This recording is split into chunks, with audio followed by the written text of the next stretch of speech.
You have found Authentic Business Adventures, the business program that brings you the struggles, stories, and triumphant successes of business owners across the land. Past episodes of the Authentic Business Adventures program can be found on the podcast link at drawincustomers.com. We are coming to you from the Sun Prairie Community Radio Studios, underwritten by Bank of Sun Prairie. My name is James Kateman, business coach at Draw In Customers Business Coaching and author of the Bold Business Book, available on Amazon. Today, we are welcoming / preparing to learn from Buzz Kemper of Audio for the Arts. Buzz, how are you feeling today? Hey, James, I'm great. Thanks for having me on the show. You know, I feel like I have the most professional audio person in the world on my audio show. So I feel like I'm afraid to touch any button around here. Yeah, right. Like, no. I'm judging every move you make. No, believe me, man. It's so nice when I, because I have a dual career of doing recording and voiceover work, and I'm really glad when I'm doing the voiceover stuff because I think all the technical stuff now is Sure. off my plate. I don't have Somebody to worry else's about problem. that. Somebody else is doing it, and when I do live shows, I always remember to thank the sound engineer because I'm like no one else is going to thank that guy. Right? So yeah, It's like the chef at a restaurant, kind of, right? yeah, kind of. And so I always feel like I want to make sure they get their kudos. That's awesome. Yeah. That's awesome. So tell us, what is Audio for the Arts? So Audio for the Arts, it started. I had a background in public radio, and through that, I worked for Garrison Keillor's Prairie Home Companion show. Oh, sure. And I recorded the Minnesota Orchestra and the St. Paul Chamber Orchestra and all this stuff. So when I was 18, 19 years old.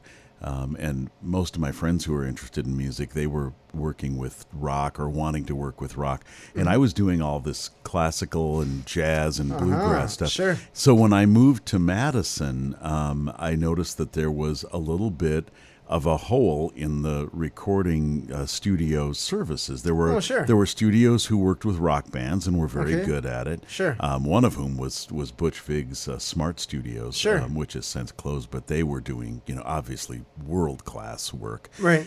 Butch is brilliant.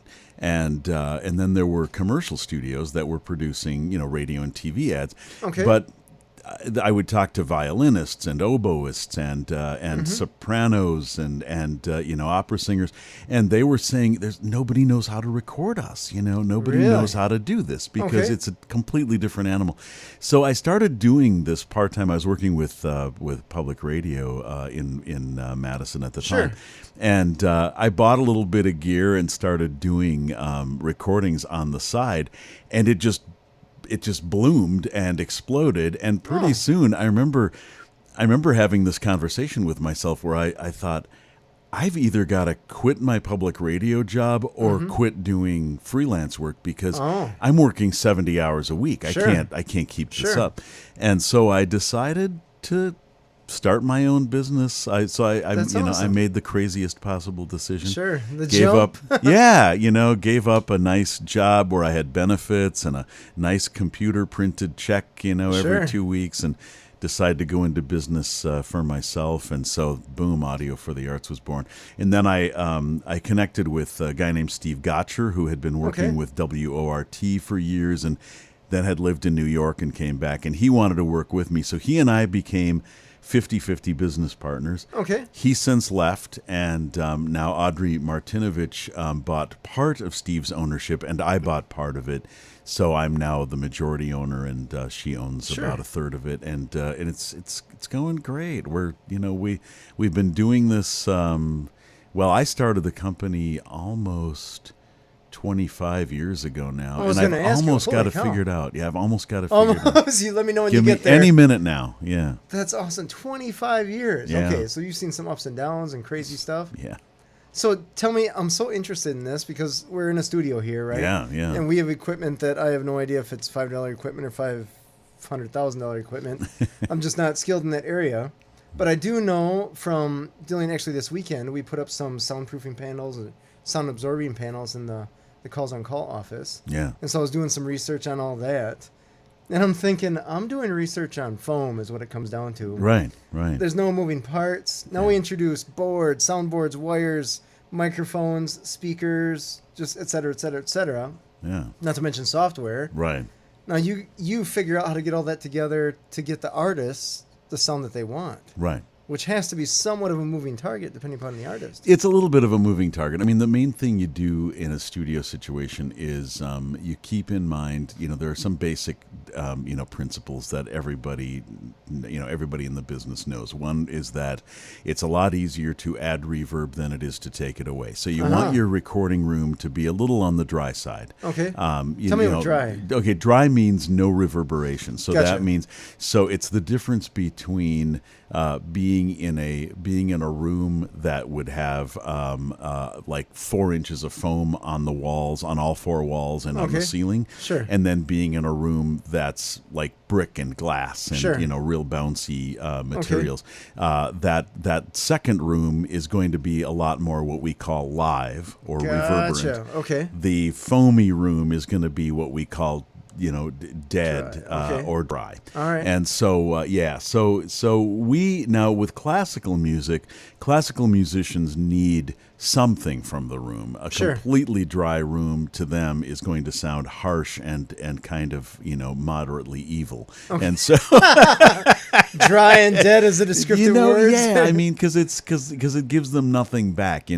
Like in a super dry room, for example, a really expensive classical violin, it will start to sound like a bluegrass fiddle. It gets kind of scratchy and Sure. because you don't get that you don't get the bounce off the walls. Okay. So we had to give them something. So we came up with a way to have a big room, our large room, our main room where our piano is. We found a way to give people some reverberation off the walls, but Sure. but not so crazy that we're having to undo it later. So Gotcha.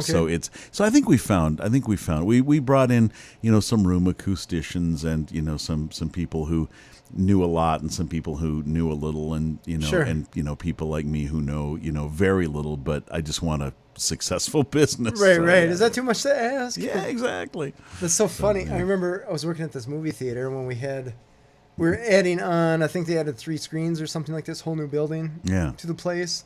And there were the sound guys in there. What did you call them? The audio? Yeah, audio engineers. Audio. Or audio yeah. Okay. So they're doing their little testing, figuring out where to put the speakers and all that. Yeah, yeah. And this guy could tell. He's up in the booth by me. I'm putting a film together or something like that. And he's up there, and he radios down to the guy below, and he's like, there's some chunk of metal. And there's a step ladder that he could tell based on where his microphones were and the sound testing that the tones that they were sending through the speakers. Yeah. He knew exactly in the corner that this chunk of metal was in. It just turned out to be this aluminum step ladder. Yeah. Like, wow. Yeah. Yeah, either because it creates a weird reflection, or maybe it was rattling a little bit, or who I'm knows. sure, But something. I mean, we deal with that kind of stuff all the time. Sometimes there's a little odd anomaly or a rattle. I've done sessions. It hasn't happened very often, but like a few years ago, I did a session with a marimba player, and on certain notes there was this little zzz, that would happen, and we both knocked ourselves out trying to figure out what in the room is vibrating at that frequency, and it turned out to be the marimba itself. It was part of the frame, so we just had to of course how do we I was going to say, how do we solve it? Everybody, duct tape. Yeah, right? That's we all know that's the magic. Yeah, right, exactly. So you have to deal with all those kinds of goofy Funny, things. that's crazy. Yeah. Plus, I come from a graphic design background where I know that the way that they see is their own kind of fingerprint essentially to the world, right? Okay. So somebody's blue to them is light blue to somebody else, vice versa. Right. So I imagine sound, that's the same thing, right? Yeah. So 50 people will say it sounds perfect, but the customer, the 51, Yes. says, what is this crap kind of thing? Right. Yeah, exactly. Yeah, and you end up with things that there are things that the players of the instrument in question can hear that no one else can hear, and This happens all the time. You'll be working with an oboe player, and they'll say, "Oh, that note didn't speak quite correctly." And the violinist will say, "It sounded great to me," and I'll say, "It sounded great to me," and the pianist will say, "It sounded great to me," and the oboe player will say, "Oh no, trust me, it's not good." And so okay, that just means you're tuned into a world that we are not, and so we're just gonna believe you that something's wrong and we have to fix it. Yeah. That's crazy Yeah. awesome. Yeah. So how many people do you have working for you now? So it's Audrey Martinovich, who's my business partner, and myself are the two owners. Okay. Well, Steve Gotcher is still a minority owner, but Okay. we're slowly buying him out. But he isn't that involved anymore. So Noah Gilfillan is an almost full time employee. He's there most weeks. He's there almost full time, and he does our bookkeeping. So he does all the icky stuff like making sure the bills go out and all that stuff. And then he's also a really good engineer. And nice. Yeah, it's great. And then we have Jason Kutz, who's a local pianist, and he does part-time work for us on an as-needed basis. And let's see here, we just hired a new intern and a new part-time engineer, and this is so embarrassing, but they're so new I don't know their last names, but it's Grant and Bree. And Grant and Bree, I'm sorry, I don't know your last names. No but worries. I will find it. I will figure it out because this is all too new to me. Yeah, That's fair. Yeah, exactly. So it's something 25 years ago, you Yeah. probably had to stick in a pretty solid chunk of change to get the studio and all that jazz set up, right? Yeah, I did it gradually. Okay. So what I did first of all is I went to this local bank. I was living in DeForest at the time, just north of Madison. Sure. And the vice president of the DeForest Morrisonville Bank at that time, we actually called him George Bailey because he's exactly like the character in It's a Wonderful Life. He sort of would loan to you based on your character. Sure. You seem like a good person. Sure. You're a good person. I'll loan you some money, right? He's super nice guy, and so I went in there and I said, could I borrow $5,000? I need to buy some gear so I can do a little of this freelance work. And he said, sure. We chatted a bit. I filled out the paperwork, and he basically said, oh yeah, I know who you are, and he knew where I lived, and my wife at the time. I'm divorced now, but he knew Jody, and it's like, and so it was this really friendly thing, and he loaned me the money, and then we kept ramping up. I would pay that off, and then like buy some more stuff. So the next loan was maybe like $10,000. Sure. And at our peak, I think we got up to like a 6-figure loan with him. I think we got up to like $100,000 loan because we had to buy Pro Tools, a computer, and a grand piano. Sure. And grand pianos aren't cheap. And we paid all that off. And so yeah, now we're kind of humming along, and we're almost debt free. We've got a little loan out right now. For some upgrade stuff, but that's all right. Yeah. Ebb and flows of ebb and flow, debt and all that jazz. Right. No big thing, Yeah. right? Debt, takes money to it's make the American money. way. Yeah, exactly. So I wonder, once you get set up, do microphones go bad? Or do you Typically not. You do, Okay. you'll occasionally have to do some maintenance, and some microphones are more, if I can make up a word, more maintenance-y than others. Okay.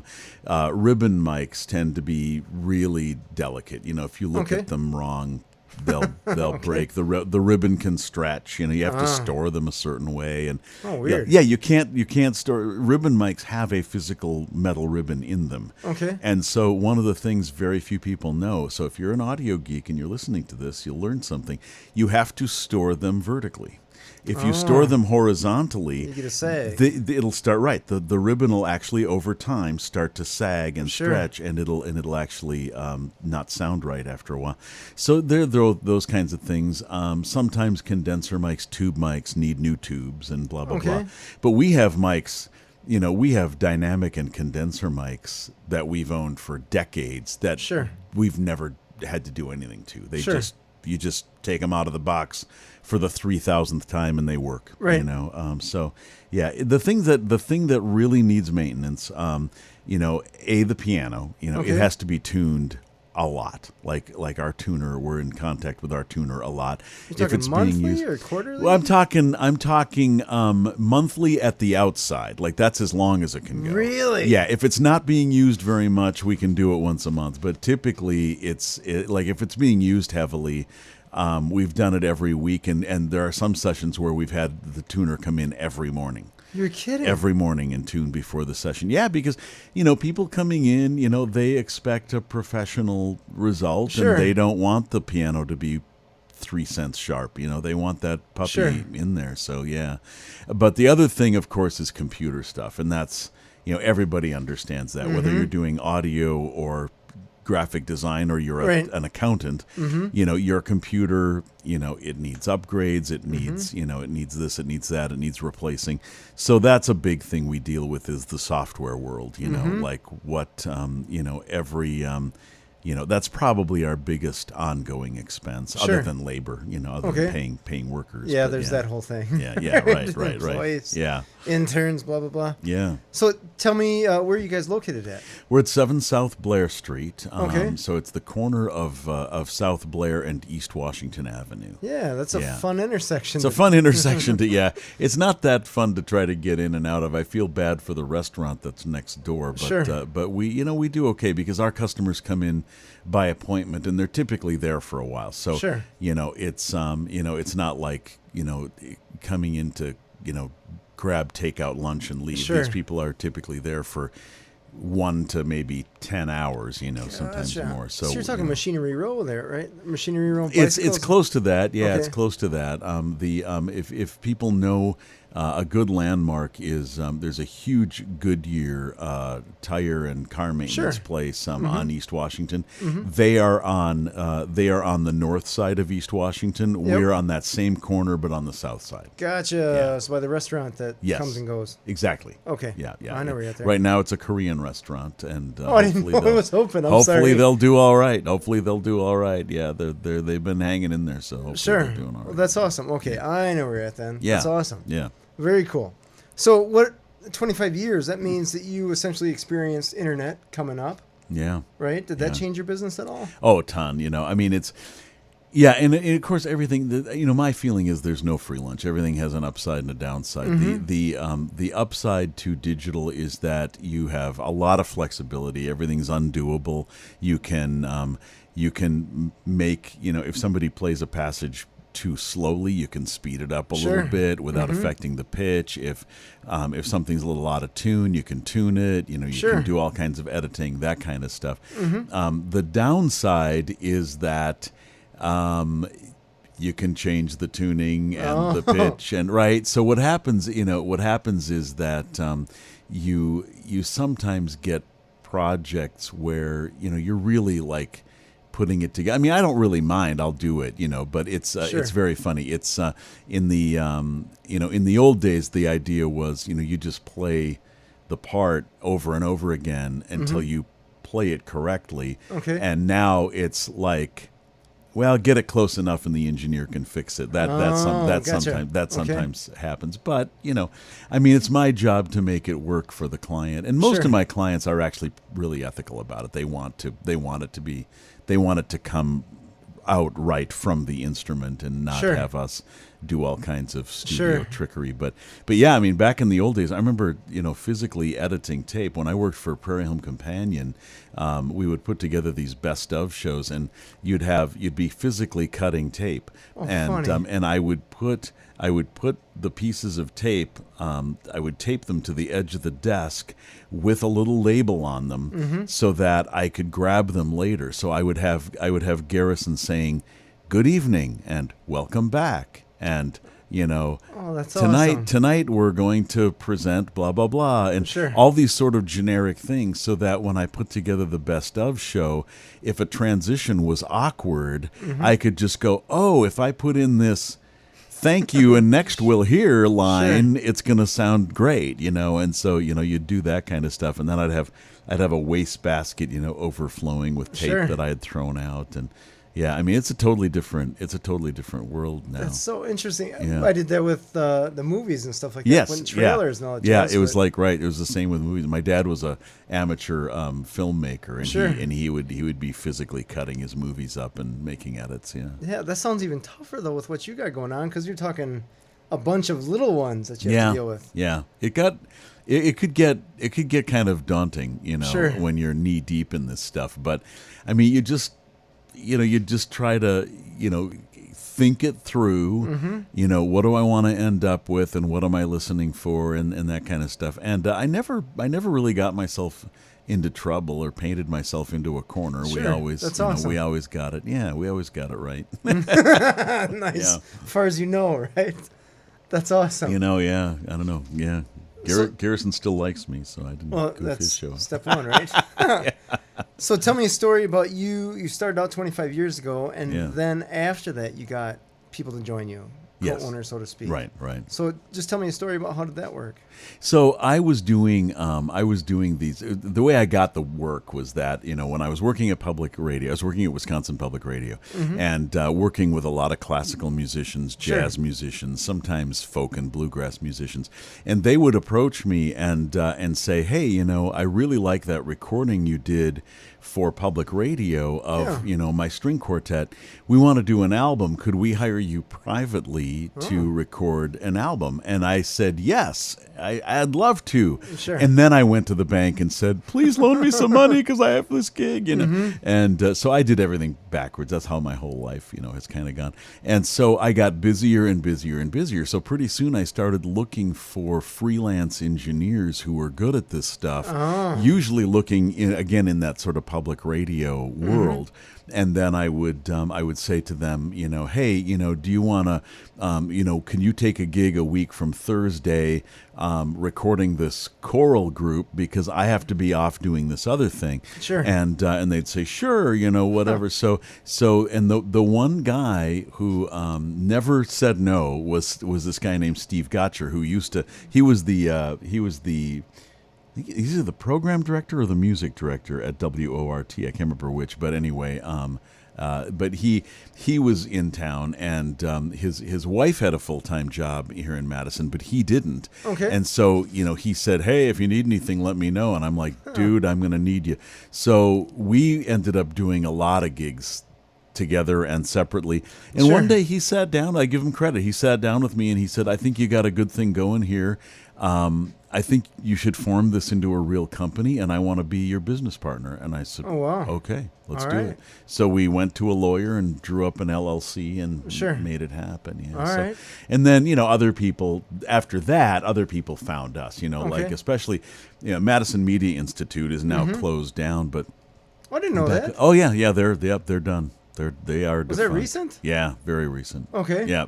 That's me Yeah, I not think paying the- attention to the news. Yeah, I so- think the word was only made. I knew about it a few months ago, but I think they only made it public maybe a few weeks ago. But but it's done. So anyway, they would have, you know, people who were about ready to graduate who'd Sure. come to us, and other people from like different universities would contact us and say, hey, you know, do you need anybody? And I would always say, you know, no, not right now, but let me keep your resume. And I'm really glad I did, because sometimes 6 months, a year later, we're slammed, and Sure. I would call that person up and say, you still interested in work? And, Sure. and normally they'd say, yeah, and boom, you'd hire them. Oh, that's awesome. Yeah. Probably a different story now. Yeah. With I know just from hiring on our end, it's tough. It's tough in the sense that you got to get it right. You know, it's a lot easier to hire the right person than to get rid of the wrong person and, you know, Totally. fire them.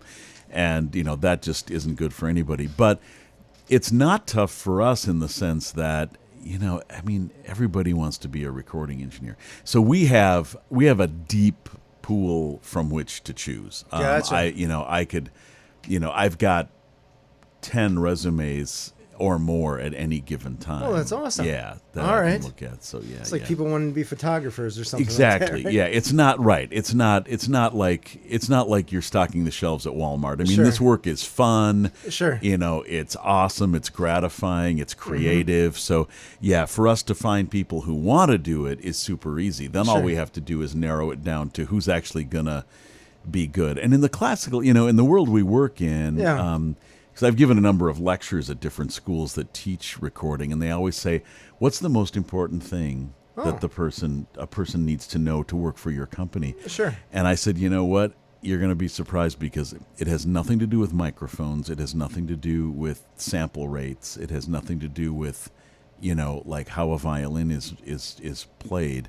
I said, it's people skills. If you can walk up to my client Right. look them in the eye with a smile on your face, shake their hand and say, Maestro, my name is, we'll use you for an example. My name is James. I'll be your recording engineer today. Sure. What can I do to make you comfortable, blah, blah, blah. If you have that down, I can teach you everything else. Totally agree.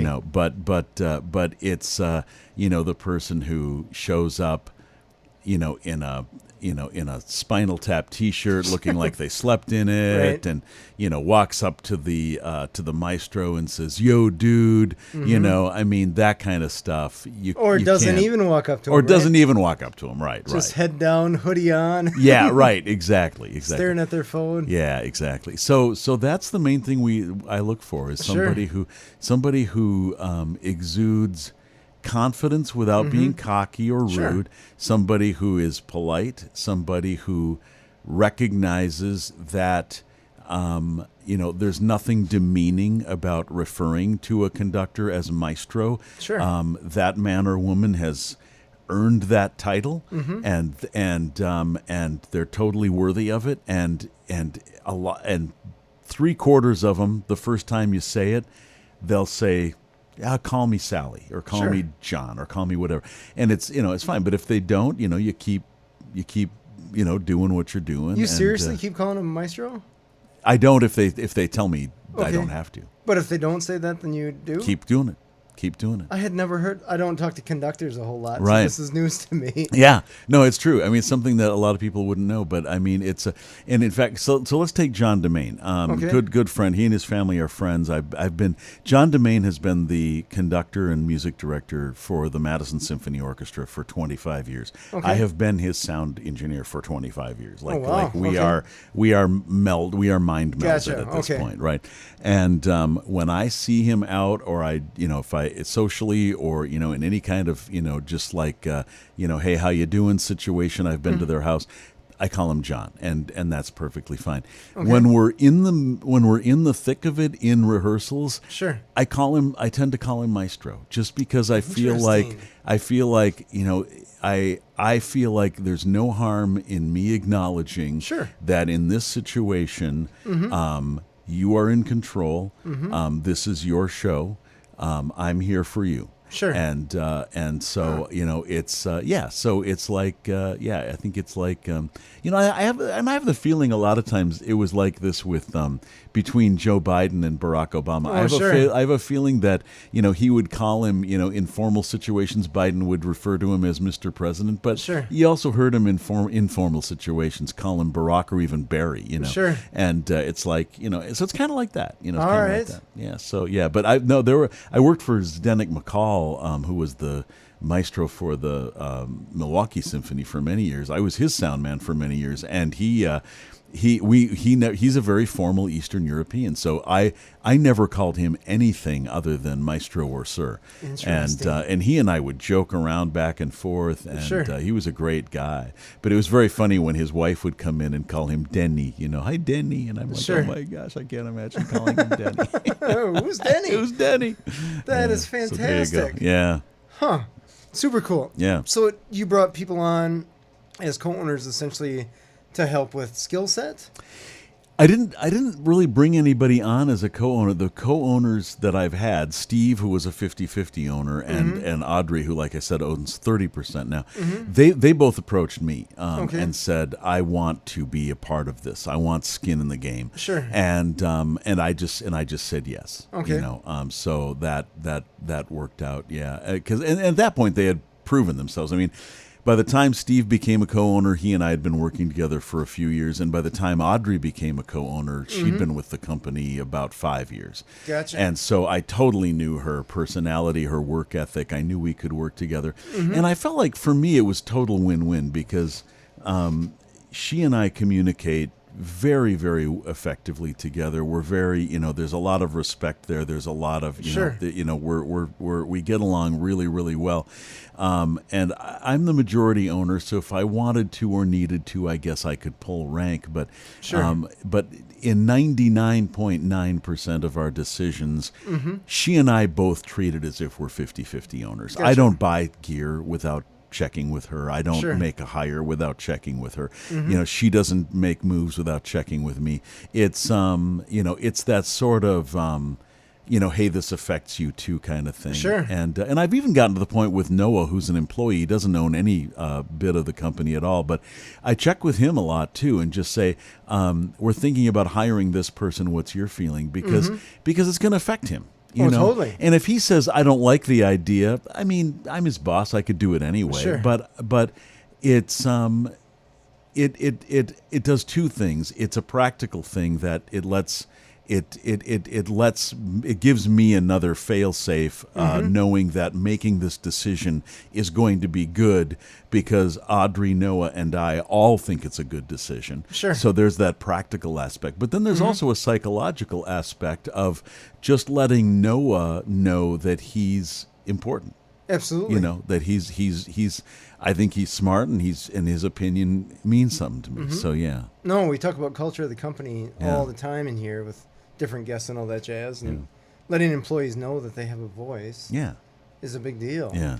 I mean, whether you abide by the voice that they're offering to you or not, right? It's opinion is what it comes down to, right? Right. If Noah said tomorrow, well, Buzz, I think you should fire yourself and work at Taco Bell. Sure. I'd probably say, dude, I love you, but no. Right. Appreciate the idea. Appreciate the idea. I'm going to send it over to committee. Right. We'll conference about this a little bit. I don't think he'll propose that idea. So sure. Yeah. What have been some challenges that you've had to deal with in the business? Biggest challenges that I think we've had is how to that's a really good question. I mean, I guess I'd have to divide it up into categories. There are equipment challenges. When do you upgrade to the newest thing? Sure. And how do you handle that? Do you do it the day it comes out and then deal with all the bugs and the problems? Do you wait 6 months and then worry that maybe your competitors are getting ahead of you a little bit? Sure. Do you wait a year till all the bugs are gone, but then you feel like you're a little bit behind the eight ball? Sure. That kind of stuff. And then with clients, a big challenge of owning your own business, and I have really good clients, so I haven't had any particularly big problems with this. We've had a couple of misunderstandings, obviously, but sure. The biggest thing I think is just I always tell people when they say it must be so great to own your own company because you don't have a boss. I always correct them and say, I have 500 bosses. Yes. They're my clients. Yep. And so I have fire to them. make sure I can fire them and they can fire me, but they all have different ways of communicating. They all have different goals for their projects. They all have different pace that they want to work at. And so, I'm constantly, having to make these adjustments of whatever. But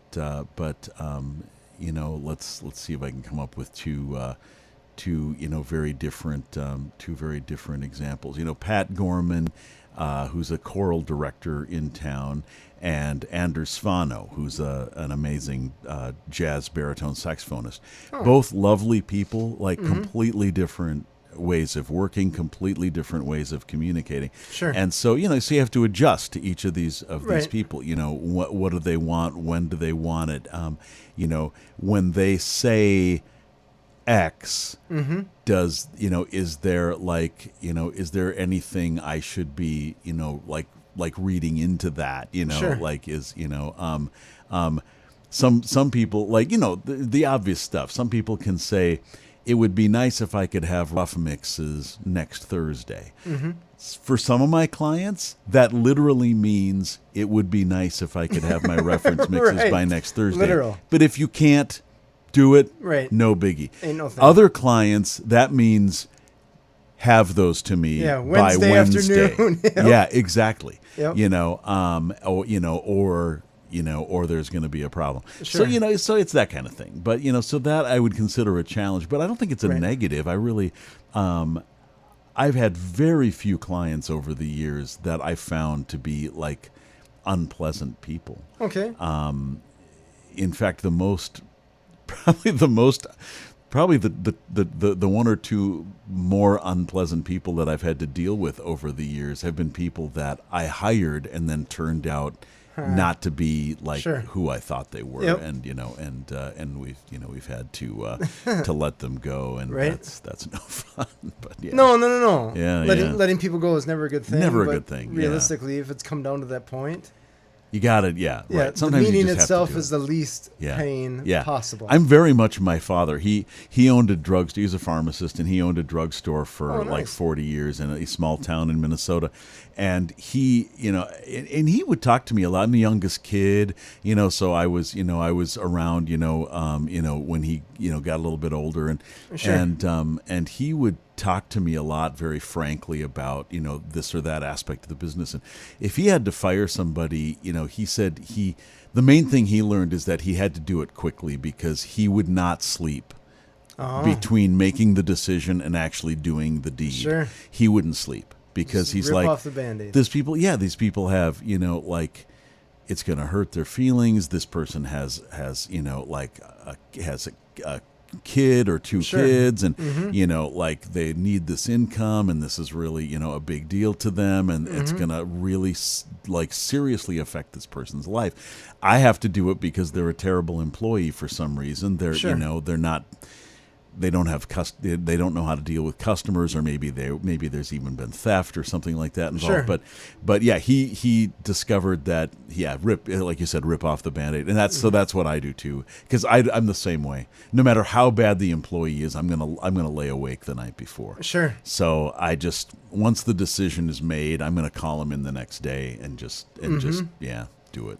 I've had clients that have been coaching, and they talk about their employees that they got going on, and you can tell that they're shy of telling you where the problems are. Yeah. Because they know what I'm going to say, because I have absolutely I'm just an outsider looking in. Yeah. And you can tell that they're thinking, well, from an outsider's point of view, I just need to get rid of that person. They've been with me 7 years, but as an outsider looking in, and you can tell that they're trying to figure out a way to sugarcoat it. Yeah. But then you can also see that facial expression when they're like, there's no sugar here. Yeah, right. Sugar's empty, man. Yeah, and then you have to deal with, a couple times. I mean, and I don't want to over-exaggerate this. I've only had to fire over 25 years. I think I fired like 3 people. Holy cow. Yeah, so it's not been Good for bad. you. But you get that, oh, please give me another chance. And I just feel like I have to stand for him, because by the time I'm firing this person, I've already given them chances. a million. I'm not the person who, like, you screw up one thing, you're out. Right. Like something will go wrong that shouldn't have gone wrong. I'll talk to them and say, hey, you got to be a little more careful about this thing. It'll happen again, or something worse will happen. Sure. Whatever. It's human. And so by the time I get around to we need to part ways, Right. and they're begging me for another chance, I have to just be prepared to say to them, no, the have another chance is that, we've crossed that bridge. Yeah. That was 50 million mistakes ago. That ship has sailed. Yeah, Right. right. But anyway, Yeah. most of the people who've worked for my company have been just great, and That's I'm awesome. really glad for that. Yeah. That's awesome. Yeah. So let's go back to your location. Yes. Because I imagine location that's a busy intersection. Yeah. You got a studio. Yeah. So how long have you been at that place? For exactly 18 years. We moved in. Holy cow. Yeah, we moved in the year 2000, so it makes the math really easy. Right? I love that. I don't need a calculator or anything. That's incredible. Yeah. So size-wise, all that jazz, been... It's perfect. Yeah, Okay. It's really perfect. I mean, we get along well with the landlord who owns the building. The restaurant next door is really nice, because if people are doing long sessions, we can always say, hey, you can get a bite to eat, or even if you nice. just want to get a can of Pepsi, Sure. they're right there. So that's really nice. And the ceilings are high. The only thing we really had to overcome is that we're right there on East Wash. So sirens, big trucks, there's Sure. a lot of noisy stuff Yeah, that's happening what I out was there. So wondering. we had to we have done some, like biblical level soundproofing in that place. Our ceiling is ridiculous. It's like ceiling, insulation, double thick drywall, and then padded panels below that, Sure. so that when it rains, And we'll still have to stop if it's a big hail. If it's a big hailstorm, Sure. you just feel like, okay, we're just getting pelted here. We're Right. we're toast. But the traffic noise, you can hear it in the control room a little bit, but in the main tracking room where the mics are, you very, very rarely does sound leak into there. Sure. Yeah. That's awesome. Yeah. Huh. That'd be a big job. So it was a big job. Yeah. I imagine for I learned a anything. lot about drywalling, which I don't like. Yeah. That's fun. I don't know if anybody likes drywalling. No. I see people that know what they're doing put it up, and it's like, at what point did you decide I'm going to get good at this? Yeah. Right. So yeah. doesn't matter. I hate it. Before you started your business, was the intention to own your business someday? Since your dad was a business owner, was it just a thing? That's a really good question. No, I mean, I thought early in my career, I worked at Minnesota Public Radio. Okay. And then at the end of that period, I decided to get a college degree. I decided it was best decision I ever made in my life. I knew it wouldn't affect. I did it for all the right reasons. I knew it wouldn't affect my career. Radio people don't really care if you have a degree or not. Sure. But I didn't like the fact that I was a good engineer. I was a pretty good announcer, and I knew nothing about the world. Like, I didn't feel like I knew how to write a good paper. Sure. I didn't feel like I knew much about like I'd like to know about Plato. Oh, all right. I'd like to know about geology. I'd like Sure. to know, how to give a good speech, And so I dropped everything. At the age of 23, I went I enrolled in college and got a 4-year degree. Graduated when I was 27, and then I took an announcing job in Colorado. So that was the only time I ever had a job where I never dealt with gear. I didn't plug in Sure. a single microphone. I just was a radio announcer. Sure. And then when I got the job at Wisconsin Public Radio, I got to do both engineering and announcing. Huh. And then that's where the business came up. But no, I mean, it made sense. Once I started the company, I realized, I kind of have this in my DNA, literally. Sure. My dad was like not a kind of guy who would work for somebody else. Right. And so I realized that, that is kind of baked into the cake with me. So Sure. it made sense. But no, I mean, when I was in my 20s and even 30s, I just thought, no, I'm going to work at public radio. It's Sure. great, blah, blah, blah. It's a decent gig. You're having a good time. Yeah. Ain't no problems. Yeah. When you started your business, you were married at the time. Yes. Were there any challenges with you saying, "Hey, honey, I'm quitting my job. I'm going to start a business"? Or? No, she was really supportive, and because we're divorced, obviously there are things about the relationship that Sure. weren't that great. But Sure. No, her name is Jody. We're still friends. She's a remarkable woman in many ways, and she was very supportive and wanted this to work, and even kept the books for the business for the first year or so until we kind of got off the ground. Sure. Yeah. My favorite moment with her, she accidentally, some customers, especially in the early days, it doesn't happen that much anymore, but in the early days, we had a certain number of customers who just wanted to pay in cash, so they would owe the studio like $800, and they would just give us an envelope full of cash, and we're like, we don't want to know where this came from. We don't care where it came from. It's green. It's green. So she accidentally, she was tired one night. She was taking out the garbage, and she accidentally threw out, several $100s in cash. And I remember she went out back and actually dumpster dived. Nice. And got that envelope of cash out of the dumpster because she just couldn't live with having lost it. Sure. So I thought, oh my gosh, that's real. That's dedication. So, Right. So kudos to the Jodester. Yeah. Right. So there you go. But no, it didn't cause any problems. Very cool. Yeah. Very cool. What has been your least favorite thing about owning the business? People, when somebody you trust, and again, this is very rare. I don't want to make it at all sound like we have shady. When someone I've known for years and trusted implicitly does a session and then just sort of disappears when it comes time to pay the bill. Sure.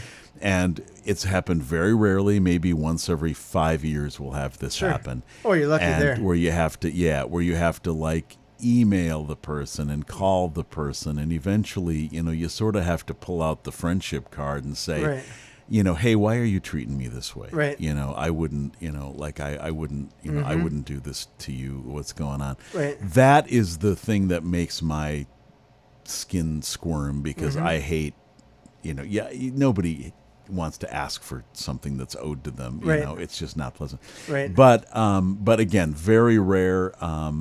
And then the other thing that bothers me personally is when I have made a mistake and I have to tell the client. For some reason, making myself give somebody bad news. Sure. And again, it's extremely rare. Right. But once in a while, I went back over these tracks and it turned out that one of the mics started making noise, low-level crackle, and I didn't catch it while we were tracking. I'm really sorry. I'm going to do what I can to fix it, but we either have to live without that mic for certain takes, or we'll have to, re-record some stuff. Blah blah blah. Sure. And I'm always just inside. I feel like it's the end of the world. Right. Okay, I'm just going to have to fall on my sword. I'm going to, Harry Carey, ritual suicide. And then when I tell the client, it's always the same story. They go, oh, that's no problem. I know things happen. It's cool. It's not your fault. And they're great about it. And so it's like, okay, hallelujah. Sure. Yeah. So, but that's my personal thing. I think most people, nobody likes giving people bad news, but I think with me, it's a particular bugaboo. Sure. Yeah. I suppose it's one of those things where you're like, oh, I should have caught this. And stuff happens. Absolutely. Yeah. I always feel like, I'm totally to blame for this, how did I let this happen? Why didn't I, wasn't I paying more attention?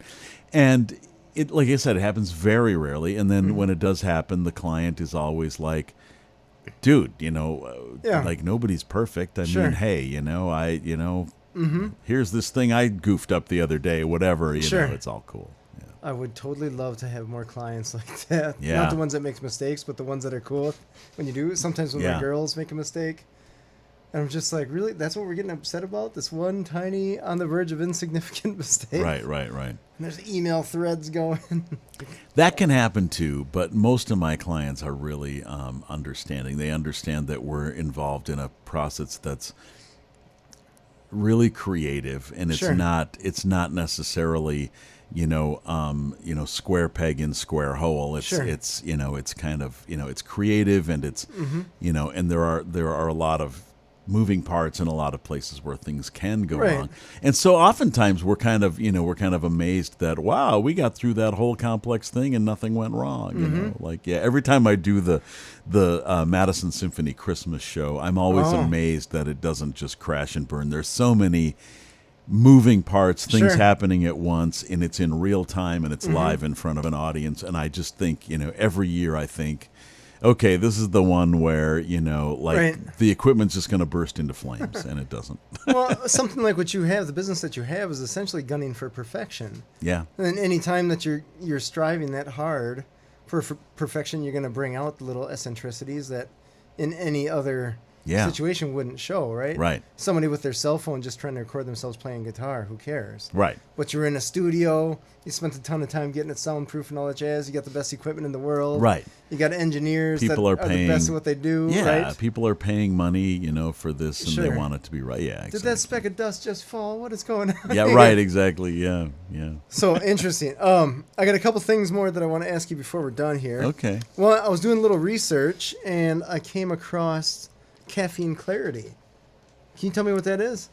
Yeah, Caffeine Clarity, this is a woman who does this this series of interviews where she just finds people who she thinks are interesting, and usually they're recommended by another guest. So she'll have a guest on, and she meets you over coffee and interviews you, and then writes down your comments, takes a picture of you, and then the very last thing she'll do is she'll say, recommend somebody who you think I would like to interview. Nice. And so so that happened, and then there was another.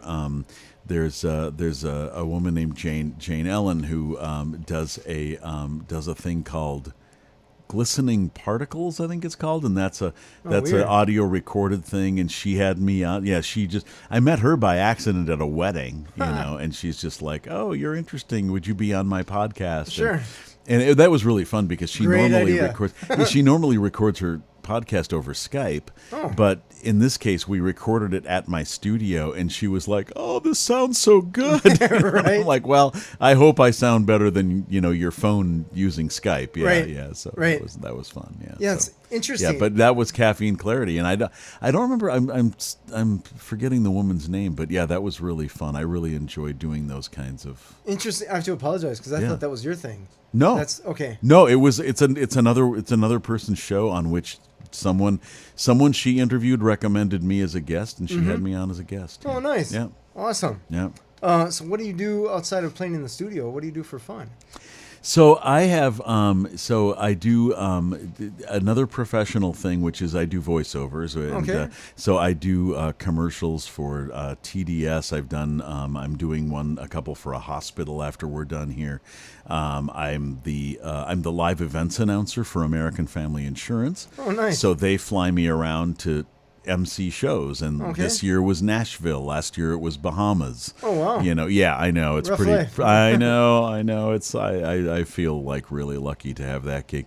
So I do a lot of both recorded and live voiceover work, and I do artistic stuff too. I do poetry and spoken word stuff for a band called Mr. Chair, Okay. and another band called Kicksville, and I've done narrations for the Loon Arts Festival. Was over this summer. There was an all women's music festival called Loon Art, and they had one piece. It was written by a woman, but it called for a male narrator, and Okay. so they hired me to do that, and that was really fun. Sure. So I got to be live on stage, and it's kind of a murder mystery kind of thing. So I actually dressed like Humphrey Bogart in Maltese Falcon. I had the fedora and the funny. trench coat Sure. and the skinny black tie. It was great. So that then for fun, I mean, I love being outdoors. So my favorite thing in the world, and I haven't gotten to do it much this year. I've gotten out a little, but technical rock climbing. Oh, really? I absolutely love it. Yeah. I love putting ropes up and trying to get up, a thing. And I've climbed over the years. Mostly it's Devil's Lake, but I've climbed Devil's Tower in Wyoming 5 times. I've been to the top of that. Oh, wow. By different routes. I've climbed Half Dome in Yosemite, All right. which is a serious wall. High exposure in the gunks, things like Sure. that. And then I do hiking and bicycling, and I just love being outside. I just went paddleboarding a couple weeks ago for the first time. I'd never tried that before. Yeah. Yeah, and one of my favorite things to do is I go to Devil's Lake. This is the crazy part of me, but I started doing this with my buddy Eric, and now there are other people who'll do it with me. Drive to Devil's Lake and swim across it and back. It takes I about saw an people hour. do that. It looked crazy to me. Yeah. It takes about an hour. It's about 1.2 miles. Okay. I've also gone the long way, which makes it over 3 miles. That gets tiring. Oh, wow. But if you go across the skinny part of it, it's about 1.2 miles both ways, and it's like there's no motorboats allowed on the lake, Right. so Yep. it's very safe, and it's just great exercise, and I just love it, and it's very peaceful. Yeah. Sure. So Do you wear a suit that helps you with buoyancy or anything? Or? Nope. I use flippers because Okay. otherwise I'd be out there all day. Sure. So excuse me, I put on flippers and goggles. And that's Okay. it. Yeah, that's it. That is crazy. Yeah. And then once you get to the other side, you just turn around? I rest 5 minutes and then turn around and come and swim back. Because I suppose you're not bringing a whole lot of luggage with you when you're swimming the lake. Bring nothing. Leave everything, at the point where you departed, Sure. and then just go back to it. So when I get back to the rock I swam from, then I've got my towel and Sure. a bottle of water or whatever Sure. I need. But yeah, Dang. yeah. I just Awesome. I was listening to a book on CD about running 100 miles. Okay. I can't even think of that. There's some tribe in Mexico that does this. It's just a thing that they do. And they're running essentially barefoot, or they just have a little Wow. strap of leather. They're not using some fancy athletic shoes and blah, blah, blah. And just listening to that, it gives you perspective on our perception of endurance Yeah. and how what we can do and what we believe we can do are two completely different things. Yeah. Yeah, exactly. So- and I get back when I get back to the rock. There are typically a lot of people sunbathing on these rocks on Sure. that east bank there of Devil's Lake. And so when I get back, there are almost always other people sitting around, and they'll go and oftentimes it'll be somebody like in their early 20s, Okay. and they'll say, "Dude, did you swim all the way across and back?" And I'll say, "Yeah." And they'll say, "Oh man, I could never do that." And I'm like, "Yeah, you could." Seriously. You know, like I'm old enough to be your father, and I'm doing it. So Yeah. trust me. Yeah, You're fine. yeah, You got you're this. fine. Yeah, That's awesome. yeah. So I got one last question. Okay. Digging around in here. Hold on. I love this long format. We get to actually. You know, isn't it Doesn't awesome? have to be, There's yeah. no breaks. I do all these like 7-8 minute interviews where it's like yes, no. Just bang this out. Yeah, right. I'm just counting you down because you got 2 minutes to answer the question. Yeah. Here, go fast. Yeah. Oh, here it is. What is the advice that you would give a person that was considering starting a business? Any business or Any audio business. Okay. Two things. Yeah, it comes down to two really simple things. Sure. One is be smart about it in the sense that don't start the business that you've always wanted to start and realize that there's no need for that business in that area. You may have to move to a different area of town or Sure. market creatively or whatever. But if you're going to open a coffee shop on State Street, you may want to do some research and realize that Sure. every third building on State Street is already Right. a coffee shop, and Bar you or may have restaurant, sure. right, exactly. So do a little market research and make sure that what you want to do has a need, that there's a need for that, Fair. and then you'll be much more likely to be successful. That's what I did with my studio. Right. Nobody was serving the acoustic people. Boom, there we are. And the second thing is, be the kind of business person that you want to do business with. Be honest. Be forthright. Under promise and over deliver. Be that guy, because in a town of any size, but especially a city the size of Madison, everybody knows everybody. Oh, yeah. They either know your friend or they know somebody who knows your friend. Yep. And right, so you're always 2 degrees away, and word gets around, So if you have to lose a couple $100, Yeah. to like make something right for a person, Yep. because you made a mistake or whatever, or you promised something and couldn't quite deliver it, whatever. Just make sure you do it right. Be honest and be the kind of person that you would want to do business with. And there you go. If there's a market need for what you want to provide, and you do business the way you want to be dealt with, you deal with people the way you want to be dealt Right. with, golden rule, then I think your chances of success are very high. You'll be golden. Awesome. Yeah. Awesome. Buzz, thanks for coming. Thank you, This James. is awesome. Good times today. Good. This has been Authentic Business Adventures, the business program that brings you the struggles, stories, and triumphant successes of business owners across the land. Coming to you from the Sun Prairie Community Radio Studios, underwritten by Bank of Sun Prairie. My name is James Kademan, business coach at Draw In Customers Business Coaching and author of the Bold Business Book, available on Amazon. We'd like to thank you, our wonderful listeners, as well as our guest, Buzz Kemper of Audio for the Arts. Buzz, quick website. www.audioforthearts.com. It can't get simpler than that. Can't get simpler than that. Is there a phone number as well? Yes, 608-255-0511. I almost gave you my cell phone number. 608-255-0511. Awesome. Find us airing on 103.5 Wednesdays at our new time of 1 p.m. and Sundays at 2 p.m., as well as at sunprairiemediacenter.com. Past episodes can be found morning, noon, and night at the podcast link on drawincustomers.com. Thank you for listening. We will see you next week. I want you to stay awesome, and if you do nothing else, enjoy your business. Taking care of business.